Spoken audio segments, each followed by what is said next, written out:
Qual que você acha dessas projetos. famílias que é a mais poderosa? É o Rockefeller ainda? Ah, Ou não tem então, como saber? não dá muito. Assim, se fala muito da família Rothschild por causa Do histórico. do histórico e assim, e a gente vê o que é a Rockefeller and Sons lá, Rothschild and Sons e Rothschild CO, né, Company. E aí você vê a ramificação, assim, então, e não dá para saber, né? E o que dá para ver que o fundo Vanguard, por exemplo, parece mais relacionado a essas dinastias americanas. A Vanguard é acionista da BlackRock. Né? E o BlackRock é acionista da Vanguard. Então fica uma operação Zé com Zé, né? Isso aí mostra que é uma cartelização. Claro. Né? E é a melhor maneira, porque agora você não sabe nem quem é a família mais, né? Antes eles escondiam isso em holding e tal, mas se você vai puxando o barbante, você chegava lá. Agora, não tem como, né? Porque, com certeza, os fundos, esses grandes, né? SSGA, o Geode, Fidelity, esses fundos têm dinheiro dessas grandes famílias aí, família Mars. Família Mars é aquela do chocolate, daquele negócio da África, maior produtor né? de cacau, aquela história toda lá que nós contamos aqui. Quem tiver curiosidade, veja o documentário O Nó, né? Uma ação deliberada, acho que chama. É um documentário que mostra a sacanagem que fizeram no sul da Bahia para acabar com os produtores de cacau. Você quer comentar mais aí de alguma família? Morgan, família Não, tem Bush, aqueles Wallenberger, o dono da Scania lá, como é que se fala? Aquele é sueco, né? Sueco. Meu, olha o que os caras são dono do país. Todas as empresas da Suécia, de relevância internacional, é tudo da mesma família, né? E eles têm o que hoje é uma fundação ligada à saúde também, que acho que assim, só é menor que a Bill e Melinda Gates nessa área. E é uma fundação europeia também, que patrocina todas essas causas, tem uma ONG de aquecimento global. Então, a gente vê os Agnelli, né, da família da Fiat. Agnelli.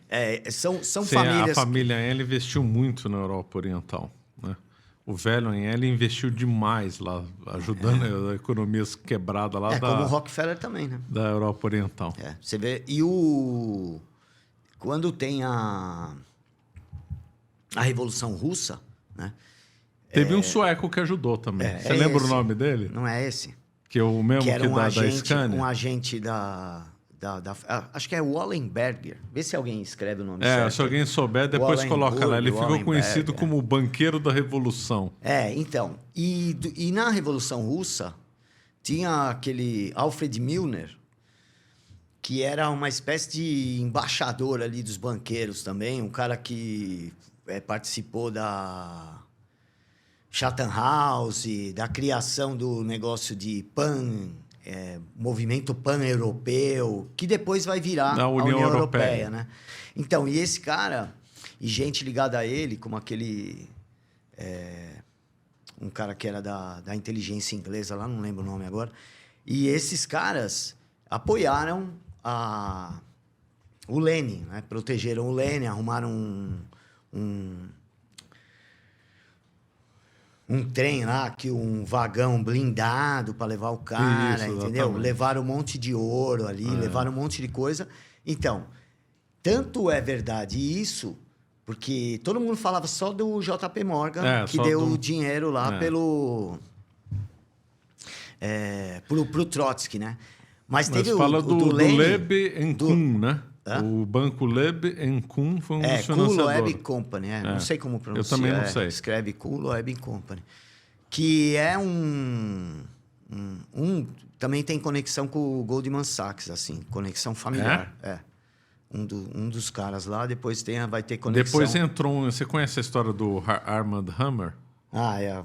A gente falou... Foi aqui que a gente falou. Eu não lembro onde é que foi. Depois vale a pena você estudar, que eu vai não entrar, pesquisei, então. Vai atrás, que vale muito a pena ver a história dele. E esse Alfred Milner foi o responsável por organizar essa volta do Lenin para a Revolução, né? Para voltar, porque ele saiu, né, da Suíça, foi para lá, rumo à estação Finlândia, né? Isso. Que é a estação de nome lá em São Petersburgo.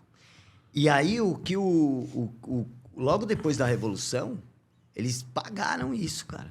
Os revolucionários pagaram. Tem até coisa em jornal inglês aí, que eles receberam não sei quanto de ouro. Quer dizer, os caras Eles tinham roubado o ouro dos czares, roubaram o ouro da Rússia. Inclusive, tem uma história muito mal contada da mineradora ligada aos czares, esqueci o nome dela, que ficou na mão de investidores estrangeiros. Pesquisa essa história, que também é bem interessante. Eu não lembro mais os detalhes. Falou diamante, falou Rothschild. Né?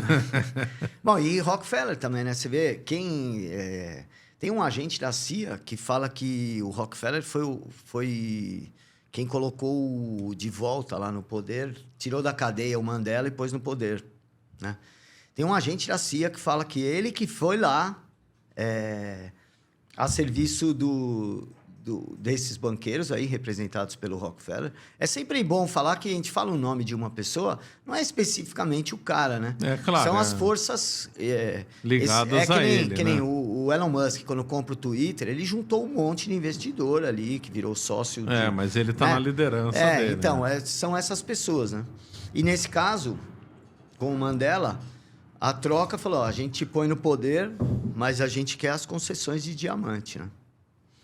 E não sei se é verdade isso daí, mas curiosamente as concessões de diamante foram dadas. Não, né? mas é só coincidência.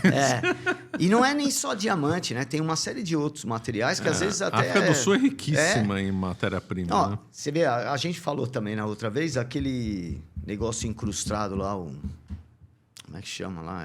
O Reino de Lesoto, que é um enclave lá no meio da África do Sul. Um enclave na África do Sul. Tem as duas maiores mineradoras de diamante do mundo estão lá. E o lugar tem a maior pobreza do mundo. Parece que é o primeiro ou o segundo lugar mais pobre do mundo e o IDH mais baixo. As pessoas não passam de 45 ou 48 anos lá. A média e 48 anos é um cara muito velho já. Seja, acho que pelas condições de trabalho que os caras têm nessas mineradoras, né? E aí, os caras acharam uma saída. A história desse reino de Lesoto é bem para mostrar a desgraça de mundo que a gente está vivendo.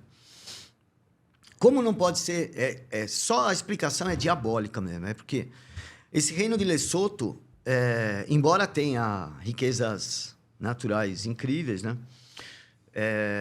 Nunca conseguiu a própria administração e é tudo proxy, os caras que estão lá, né? Tudo gente controlada por esses banqueiros europeus aí.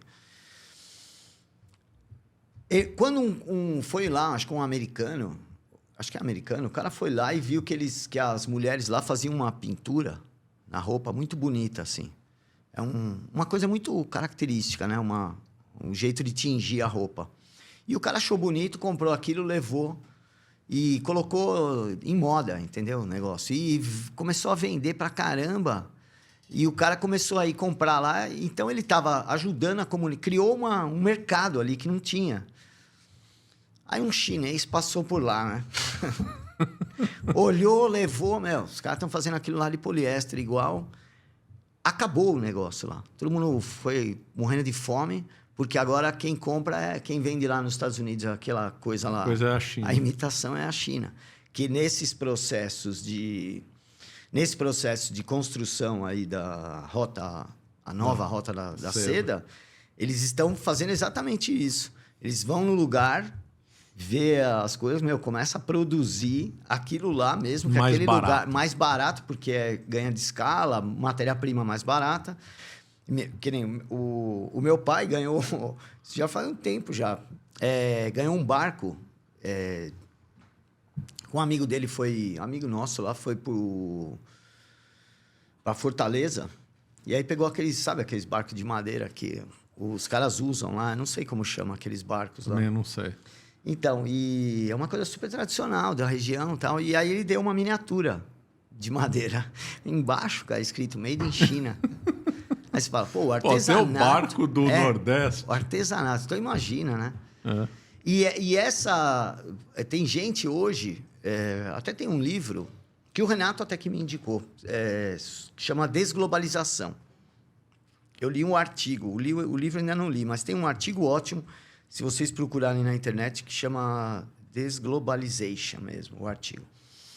Que é uma teoria de que, como essas pessoas veem os países como os Estados Unidos se metendo menos, porque a tendência, o povo americano está com o saco cheio de ficar comprando guerra que não tem a ver com eles, né, meu? Pensa bem, né? Os caras entram em cada confusão e o governo americano e o povo americano pagando imposto, né? E vendo Mas eles têm que sustentar o complexo industrial americano. Então, o negócio que o próprio... O cara que deu o nome aí, o Eisenhower, que criou essa expressão... Foi ele que criou e ele falou exatamente isso. Ele falou, vai chegar uma hora que isso não vai ter como sustentar o tamanho dessa máquina. Chegou, né? E eu acho que isso tá pressionando, de fato, as lideranças políticas já verem e falar, ó, eu vou tirar o pé nesse negócio de influência internacional. Mas aí tem gente vendo isso como se isso fosse um processo de desglobalização. Eu não vejo. É a ideia de fim de imperialismos, talvez, né? Ocidentais, principalmente. Mas não de ideia de controle. Porque a ideia mesma de tirar da mente americana essa ideia de imperialismo é para fortalecer a ideia de uma aldeia global, né? Então, eu não vejo isso como um processo de desglobalização. Ah, entendi. Que até o Dugin também diz isso. Ele diz assim, não, agora é multipolar. Tá, mas a ideia globalista não depende de unipolaridade. Não depende. Desde que esteja todo mundo fazendo a mesma coisa. Exatamente, já ficou global. Que nem o que está acontecendo hoje. Todo mundo vai no McDonald's, toma Coca-Cola, ouve música ruim e virou globalização triunfal. Não, e o próprio... Essa que eu estou chamando de... Que a gente está caminhando para uma tecnocracia feudal, né? Um negócio... E feudal não no sentido pejorativo que hoje tem, que é muito errado, mas a ideia de feudos, onde você vai ter que... você vai depender, por exemplo, de uma plataforma para você trabalhar, né? Já está mais ou menos assim. O YouTube, né? O próprio Uber, né? Todos esses aplicativos. Isso tende a aumentar, né?